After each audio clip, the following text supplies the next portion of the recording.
Hi, I'm Terry Hollands and this is Backstage Live presented by the Beard Struggle. We're here today reporting from the hotel poolside during the Strongmen's Rest Day. Yesterday we had an absolutely crazy finish to round out the qualifying groups. There were some crazy results in the stone off. It was an amazing event, and let's take a look at Group 1 after the stone off. So qualifying from that group we have Tom Stoltman and Gabriel Raum. Gabriel and Kevin Ferrers had an amazing stone off. Really went to battle, and Gabriel coming out on top, making his first final in his first year at World's Strongest Man. So yeah, Tom Stoltman and Gabriel making it through that qualifying group. We caught up with Gabriel straight after the Atlas Stones. So from Group 1 we've got Gabriel Raum going through, winning the stone off. Fantastic effort there, first World's Strongest Man, first final. Yes, that's awesome. Mate, great performance there, obviously going against someone as tough as Kevin. You did fantastically well. We talked a little bit earlier in the week about you filling JF's shoes. I'm sure he'd be really proud of you back home in Canada. I just saw him on the phone with my brother, and he congrats me for being in the finals. Okay, so in the finals, what event's good for you? What's bad? The yokes, that's like in the Calif, that's one of my good events. And the deadlift is probably my worst event, but I did pretty well. I did a 30-pound PR on the deadlift in the loading in the Calif, so I hope to do a great performance on that in the finals. Well, you've obviously trained really hard. You've come in great shape. Congratulations on making the final, and I wish you the best of luck. Thank you very much. Well done. So next up we've got Group 2 after 6 events. So after the qualifying's done, we've got Mitchell Hooper going through, winning the group on debut. Fantastic performance from Mitchell. Brian Shaw just sneaking through by the skin of his teeth, going up against Bobby Thompson on the stones. Bobby had a really unfortunate time on the stones, didn't even get the first stone. There was obviously some sort of tacky malfunction from his equipment, but Brian getting through that. You know, great to see Brian making the final and kind of proving why he's one of the all-time greats. His back was against the wall and he still made it through.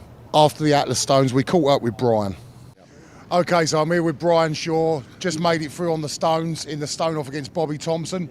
Just one quick question. Do you think it's the fact that you're such a sweaty monster, it made the stone slippery for Bobby and he wasn't able to lift it because of that? I love how you set that question up. That was really good. Everybody at home, Terry Hollands. No, I don't think I'm a sweaty monster. You are. I mean, I'm sweating a little bit now, but yeah. I wouldn't have had that good of an opportunity to get the stone that wet. So yeah, I think it's just a case of the wrong tacky potentially there, and we'll see what happens with the rest of the groups, because if the wrong tacky gets on the stones, you know how that goes, and some of these guys in group maybe 4 and 5 might be in for a little bit different surprise. Yeah, I mean, let's be serious now. You made it hard for yourself, let's be honest. Yeah. Getting through to the final, and obviously, it's the first time you've ever had to do the stone off, but you're in the final again. Sure. It's all points back to 0. You still got a great chance of winning. Yeah, absolutely. I mean, the final events are what I really prepped hard for coming in here, and I didn't think that the qualifier would play out the way that it did, but it did. And I got in the stone off, and if nothing else, really and truly, I'm very happy I got to tacky up, because the conditions here with we've had some clouds today, and it's been a little bit cooler, but then it heats up. The tacky, it definitely changes. So I learned something today. I think it'll be very valuable in the final potentially. But like you said, back at 0. We got 6 more events here to go on, and I feel really good. I mean, to be honest, Brian, you've proved why you're one of the greats. Your back was against the wall, and you still made it through and pulled it out of the bag when you needed to. So congratulations, and good luck for the final. Appreciate it, brother. Thank you. I think I'm really lucky that me and Brian are such good friends. I can have a little joke with him like that. Obviously, wouldn't want to upset him, would you? He's a giant of a man. But next up, Group 3. Alexei Novikov winning the group, looking fantastic the whole way through. Again, showing why he was World's Strongest Man in 2020. Trey Mitchell beating Adam Bishop on the Atlas Stones. They really went at it, had a real good battle. I believe it was around 4 or 5 reps on the 200 kilo stone they had to do to get through that. But what a fantastic battle between the two of them. Both fantastic stone lifters, but Trey coming out on top. We caught up with Trey after the stone off. Okay, so I'm here with Trey. He's got through on the stone off. Trey, we knew coming into this you're a fantastic stone lifter and not to bet against you, and you delivered when you needed to. Thank you so much, Terry. Yes, stone is one of my favorite events, and it's in every competition now, so you got to be good at it. Yeah. So what's the plan for tomorrow? What's on the agenda? What will you do to wind down, relax for the day? Take a couple of ice baths, get a massage here and there, and just be as fresh as I can be going into the finals. Perfect. Well, I mean, great job today. You really came through strong when you needed to. Good luck for the final, and I hope you do really well. Thank you so much, Terry. Thank you. So, Group 4, no real surprise. Martin's winning the group. Fantastic performance for every event, the whole way through the heat. He looked in supreme form. Really looking to reclaim that title after having a couple of years off through injury. Again, another great battle between Maxime and Pablo. Both looking fantastic, both getting a good few reps on the 200 kilo stone. But Maxime was sort of clearly looking the stronger of the two on the last stone. And he came out on top. We were lucky enough to catch up with Maxime after the stone off. Okay, so getting through Group 4 on the Atlas stones in the stone off, Maxime Boudreau, fantastic performance, making the final yet again. Third place last year, can you go one or two spots better? My goal this year is just to stand the podium with the heavy hitters that are back. Of course, it's always try to get better as a third place, but I'll do my best and see what happens.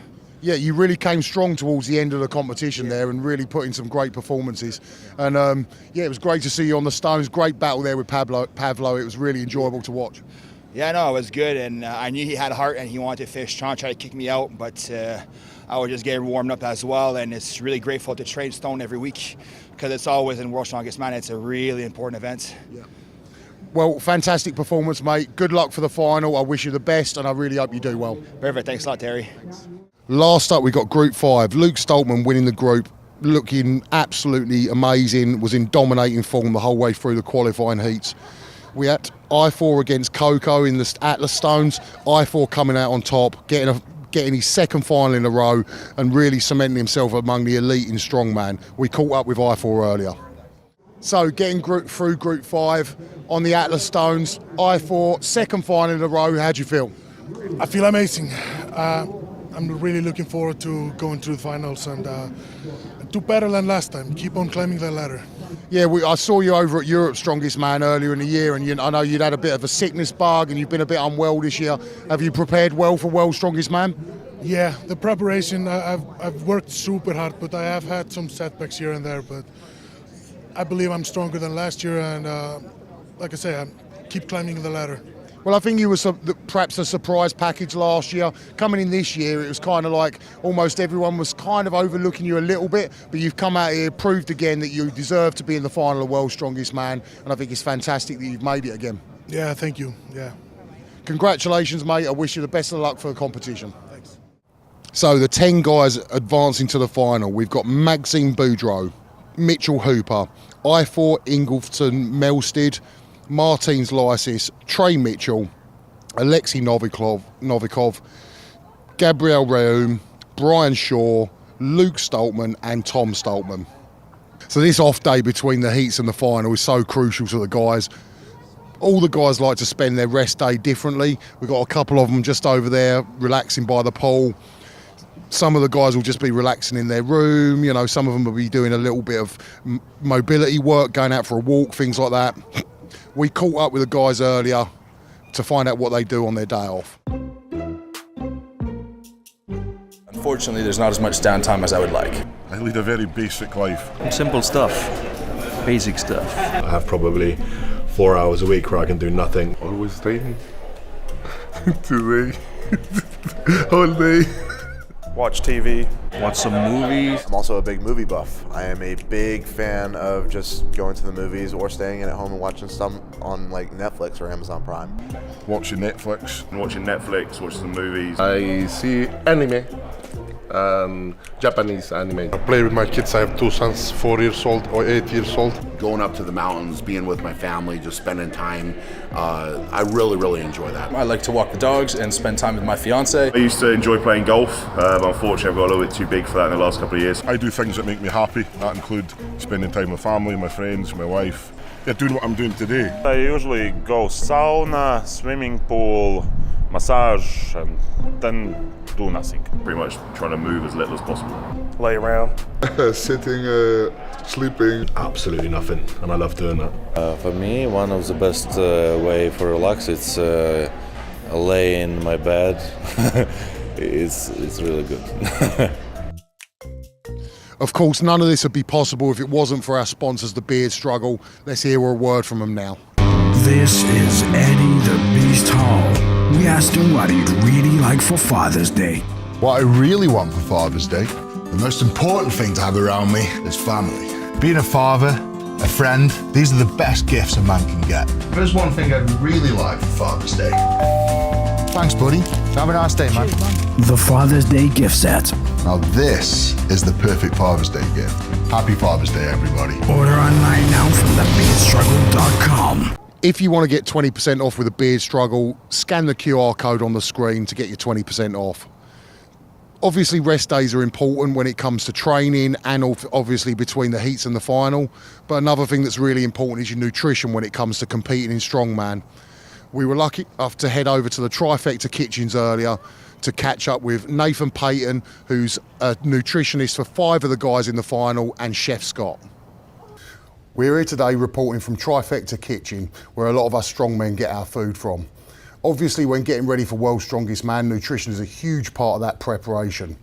We're going to head downstairs and meet with Nathan Payton, who's got 5 guys in the final of World's Strongest Man this year that he works with, and also Trifecta's very own Chef Scott.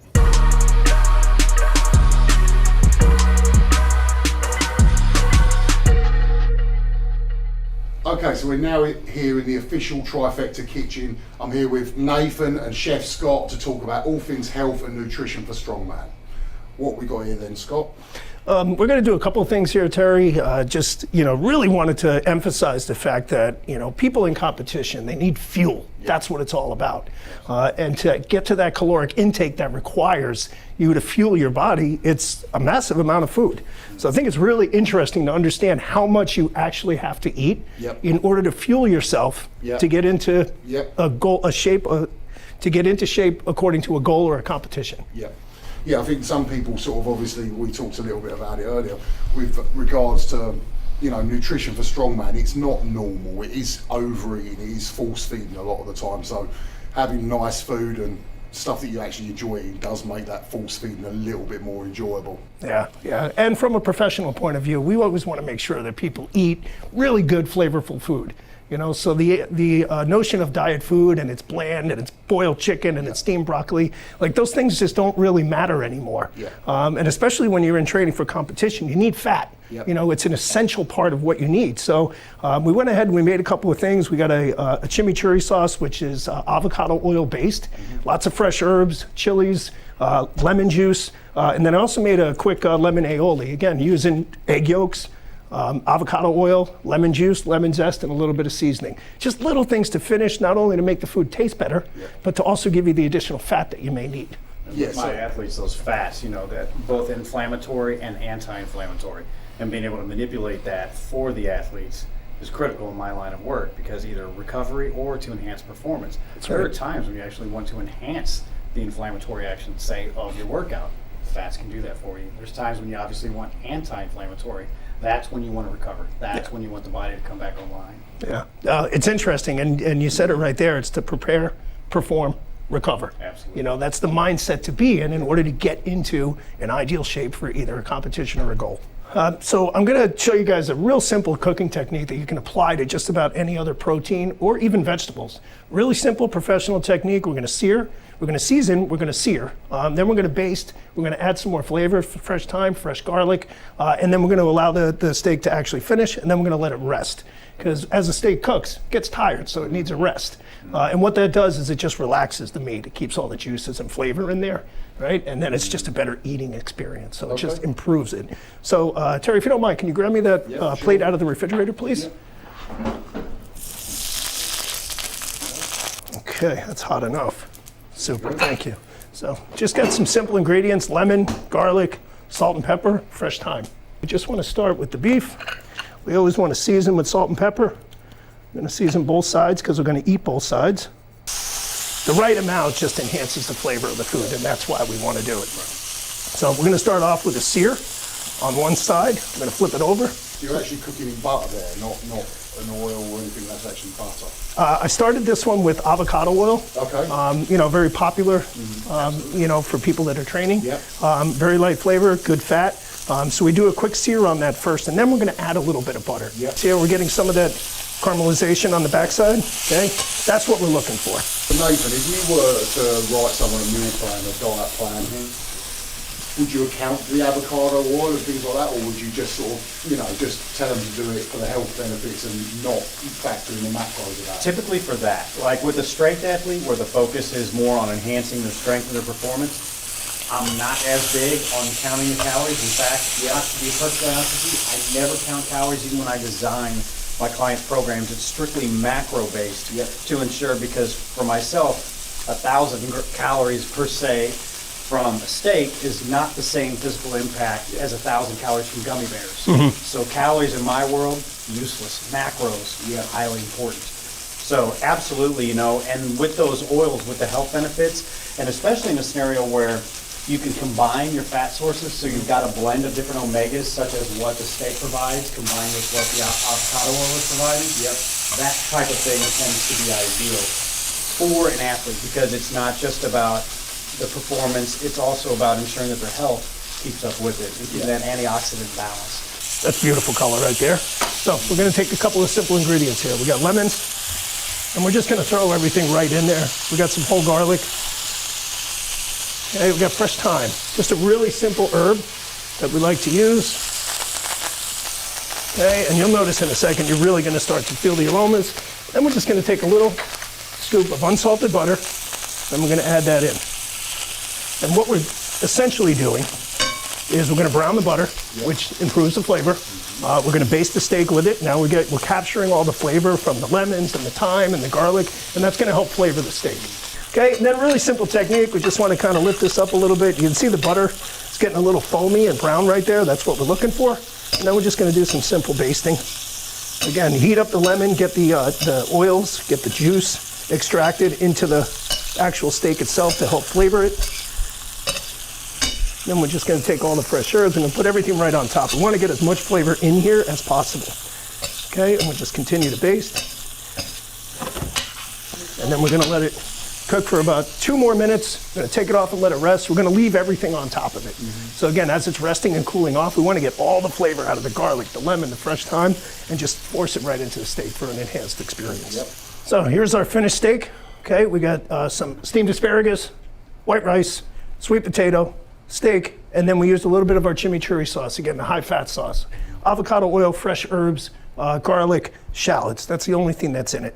Still a very basic meal, but we've added some complexity and technique without adding additional ingredients that could potentially be harmful while you're trying to fuel yourself.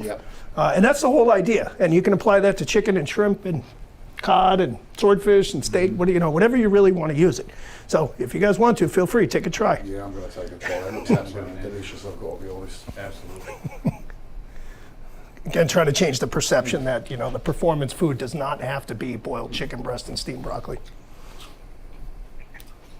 Incredibly tender, and there's all the juice, exactly like you said, seared in. Yeah, it's magnificent, to be fair. That tastes absolutely delicious. You can come and cook on my food. That's amazing. Yeah, it doesn't have to be hard because, yes, I'm professional, but you're busy. You're busy. People are busy. That's just the bottom line. So, especially with the convenience of the trifecta service. But if you can enhance that with a couple of things that also enhance performance and things like aiolis and chimichurris and, very simple things to make, then now you've had a culinary experience while you're still trying to fuel. Yeah, I mean, I think that's fantastic that you can make sauces that also add to the nutritional value of the food, which is brilliant. Obviously, just eating plain food is quite often, it's quite boring, let's be honest. So the fact that you're getting the extra flavour and then on top of that, getting the extra nutritional value is fantastic. And in those really blend of ingredients too, with the rice combined with the steak and the asparagus, as you mentioned with the fats, the beautiful thing when you combine those types of fats with those rice is that it enables you to sustain that fuel for the client. So in my case, with a professional athlete, strongman, that fuel source is everything. So the more I can extend out their length of time that they're operating in the fuel world is the better. So there you've got a perfect blend of the fats and the carbohydrates together to sustain that out compared to if the fats weren't present and it was solely the carbohydrates. Yep, and that's the easy way for me to say whatever you just said, is that it just tastes better, right? Absolutely. And we're not using ingredients that discourage the macronutrients, lemon juice, garlic, fresh herbs, things like that. They don't discourage any of the macro goals at all. They just add flavor. Right. I can't say I've ever had lemon on steak before, but you can taste it. It does really taste nice. Good. Yeah, Absolutely. I just stole another bit, by the way. When I wasn't looking. Okay. So thanks very much for that, Chef Scott. I've got to say that the steak was absolutely amazing. You're welcome to come and cook for me anytime you like. Thank you very much, Nathan and Chef Scott, for both of your knowledge. Obviously, both very experienced in your field. It's been fantastic. I'm sure people will have learned a lot from that. So thank you very much for that. You want to arm wrestle? Yeah, why not? Why not? So I've had a fantastic rest day so far. Been sitting here, chilling by the pool, chatting to a few of the guys. We'll be back tomorrow at 12 p.m. Pacific time, catching up on everything that's been going on in the final. This has been Backstage Live, presented by the Beard Struggle. Now it's time for me to jump in the pool.